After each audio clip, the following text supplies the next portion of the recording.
नमस्कार दोस्तों। हालांकि वक्त बहुत कठिन चल रहा है, फिर भी बहुत सी बातें हम करते हैं रोज कि इस मुसीबत की घड़ी में हमें अपना धैर्य बनाए रखना है। तो मित्रों, आज जो मैं पुस्तक लाई हूँ जिसकी मैं समीक्षा करूंगी, उसका नाम है चरावेती चरावेती। इसे डॉक्टर एम.एल. गुप्ता, जिनका उपनाम है निनाद, आप देख सकते हैं, ये उसके रचिता हैं। इन्होंने एक पुस्तक और भी लिखी है, कल के वास्ते, आप देख सकते हैं, गुप्ता जी ने लिखी है निनाद। तो मैं इन दोनों के बारे में थोड़ा सा बता दूंगी। समीक्षा तो मैं करूंगी चरावेती चरावेती के बारे में, लेकिन मैं कल के वास्ते में भी थोड़ा सा बता देती हूँ कि इस पुस्तक में क्या है। पहले कल के वास्ते, ये एक गजल संग्रह है, 120 रुपए मूल्य है, पृष्ठ 92, और हार्ड बाउंड में नहीं, पेपर बैक में है दोनों पुस्तकें। और ये बोधि प्रकाशन से आई है, 2021 में आई है। ये गजल संग्रह है कल के वास्ते।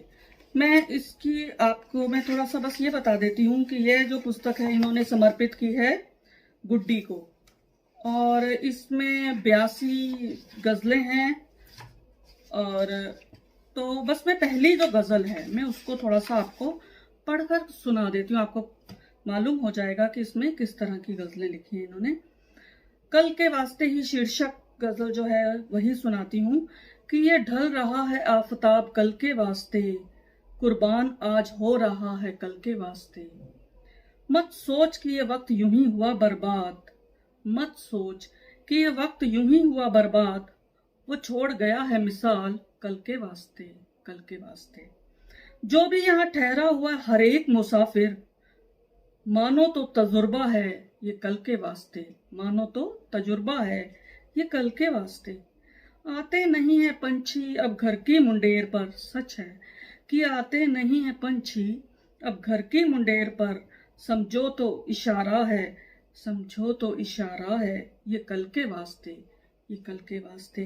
कि चेहरे की सिलवटों को जरा गौर से देखो, बदला है उसने जामा ये कल के वास्ते, ये कल के वास्ते। तो मैं थोड़ा सा परिचय देती हूँ एम.एल. गुप्ता जी का। निनाद इनका नाम है। निनाद का अर्थ होता है भीषण आवाज। ये एमबीबीएस डॉक्टर हैं, एमडी किया इन्होंने पैथोलॉजी से। 2 पुस्तकें चरावेती चरावेती और कल के वास्ते ये इनकी प्रकाशित हुई हैं। ये आचार्य एवं विभागाध्यक्ष हैं पैथोलॉजी विभाग, गीतांजलि मेडिकल कॉलेज एवं हॉस्पिटल उदयपुर के। तो ये था इनका परिचय। और चरावेती चरावेती के बारे में बता देती हूँ। तो ये पुस्तक इन्होंने माँ को समर्पित की है। इसका अर्थ है चलते रहो चलते रहो, चलते चलो चलते चलो। इसमें गंभीर जीवन दर्शन है, मैंने महसूस किया। और ये थोड़ी पुस्तक अलग इसलिए है क्योंकि इसमें 67 वैचारिकी है, वैचारिकी और कविताएं। जैसे ऊपर इन्होंने गद्य में और उसके बाद पद्य में लिखा है, अंदाज जुदा है गद्य और पद्य। ऐसा सृजन तभी संभव है जब रचनाकार प्रकृति के उपादानों को मित्र बनाकर उससे गुफ्तगू करे। यह अकेलेपन से एकांत की यात्रा है, और यात्रा भी पगडंडी पर चलते हुए है। खालीपन से भरेपन की मंजिल तक पहुंचने की लगन है। कवि का लक्ष्य रहा है सत्य की खोज। सत्य की चाह में शिव का अनुसंधान आवश्यक है। सुंदर वैचारिकी, सुंदरम, इसके अंदर एक वैचारिकी है, उसमें झील का मानवीकरण करके उसके सौंदर्य का रसपान किया है। यायावर वैचारिकी में उन्होंने कहा है कि एकाकीपन से शुरू होती है यायावरी और अनुगूंज उठती है चरैवेती चरैवेती। सृजन में बहुत अच्छी बन पड़ी है। इन वैचारिकी, जो जितनी वैचारिकियां हैं, इनमें विचारों के ऐसे गुंजलक हैं जिसे सुलझाना आसान नहीं है, साथ ही निकलना भी कठिन हो जाता है इनसे। इनमें रूपकों की भरमार है, और उम्मीद की पलकें, सपनों की चादर, प्रतीक्षा की गोद, मन की कंदराएं, ये सभी रूपकों का इन्होंने प्रयोग किया है। बिंबों और प्रतीकों का अच्छा प्रयोग है। लक्षणा शब्द शक्ति ने वैचारिकियों को खूब खूब सवारा सजाया है। यह मैं से मैं की खोज है। कुछ शीर्षक देखिए इनके: सत्यम, शिवम, सुंदरम, यायावर, प्रेरणा, निनाद, सृजन, विरंची, विरंची मीन्स ब्रह्मा, अन्वेषण, जड़त्व, मसीहा, अनलिखा अनुबंध। आपने देख ही लिया होगा किस तरह के विचार किए हैं इसमें। आम पाठक को इसे समझने के लिए अध्यात्म तक की यात्रा करनी होगी। आम पाठक के लिए ये पुस्तक कठिन है।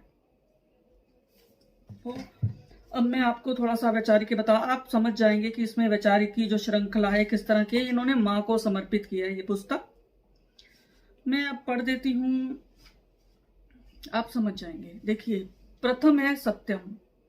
ये गद्य विधा में काव्यात्मक पंक्तियां हैं इसमें, और विचार परिस्थितियों के साथ बदल जाते हैं। इसका अर्थ यह है, सत्य की खोज के लिए बाहर सीढ़ियों पर नहीं चढ़ना होगा, अपितु, ये मेरा मानना है, सत्य की खोज के लिए सीढ़ियों पर नहीं चढ़ना होगा, अपितु भीतर उतरना होगा सीढ़ियों से नीचे। तो मैं देखिए पढ़ देती हूं कि इन्होंने सत्यम शीर्षक है। ये कहते हैं, सड़क से छिटक कर मटियाली सी एक टेढ़ी मेढ़ी लकीर मटकती सी नीचे उतरती है बस्ती से दूर। विस्मित आंखों से वो दूर तक देखता रहता है, वल्याकार पगडंडी जो दूर तक जाकर पेड़ों के झुरमुट में गुम हो जाती है। अनगिनत कदमों ने लिखी होगी ये इबारतें, जिन्हें पढ़ने की चेष्टा में कितने ही लोग यहां से गुजरे होंगे और छोड़ गए होंगे अपने विचारों के बीच। तो आगे काफी सारा है, तो ये इस तरह की है इसमें। और अब मैं पढ़ती हूं चलता चलिए। इन्होंने 2 पंक्तियों में गद्य है, उसके बाद कविता लिखी है इन्होंने, चरावेती चरावेती जो शीर्षक कविता है, और इसका नाम दिया है चलता चल।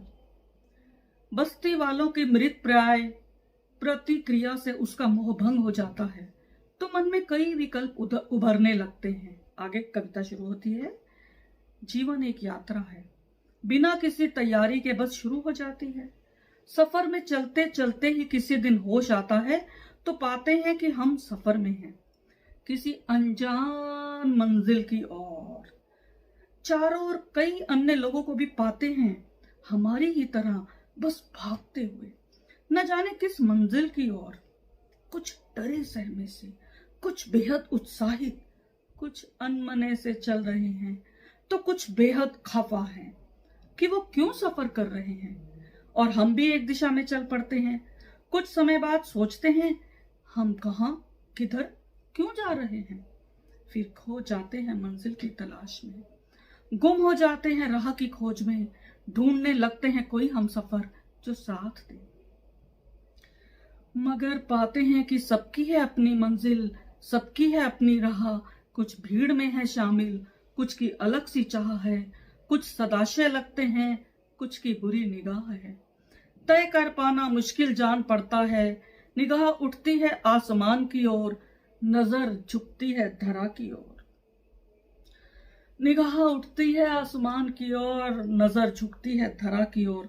गर्दन घुमाकर देखते हैं नदी, झरने, तालाब, ये सब भी तो सफर में है हमारी तरह। कौन है जो इन्हें दिशा देता है, कौन राह दिखलाता है। ये तो सब अपनी ही धुन में बस चले जाते हैं, चले जाते हैं, अपनी ही रो में बहे जाते हैं, बस सफर का आनंद लेते हुए। फिर तुझे क्यों परवाह है मंजिल की, तलाश है किसी राह की, क्यों ढूंढता है लक्ष्य, बस चलता चल, चरावेती चरावेती चरावेती चरावेती। तो मित्रों, इसकी आखिरी भी मैं पढ़ देती हूँ। ये भी इन्होंने कविता लिखी है। ईश्वर, शनय शनय उसे लगने लगा जैसे वो संज्ञा शून्य हो चला है, अव्यक्त होता जा रहा है। प्रखर प्रकाश से आंखें मुंद गई हैं, पूरी आकाश गंगा धरा पर उतर गई है। खुशी से चिल्लाना चाहता है, पर कंठ अवरुद्ध लगता है। और फिर क्षितिज गुलाबी हो चला। शीतल पवन झकोरे से जब उसकी संज्ञा पुनः लौटी, तो पाया वह पहाड़ी के शिखर पर है। विस्मय से अपने चारों ओर देखा, दूर दूर तक विस्तृत नीला आकाश। ईश्वर या खुदा का कोई स्वरूप नजर नहीं आ रहा, केवल अनुभूति है, अनुभूति है, मुक्ति बोध है, मुक्ति बोध है। तो दोस्तों, चरैवेती थोड़ा कठिन है। इसे समझने के लिए परिपक्व विचारधारा का होना बहुत जरूरी है। तो जो पाठक इस तरह की विचारधारा रखते हैं उन्हें पुस्तक अवश्य पसंद आएगी। तो दोस्तों, आप सब एक दूसरे के साथ सहयोग बनाए रखिए। इस संकट की घड़ी में आपका सहयोग दूसरे का संबल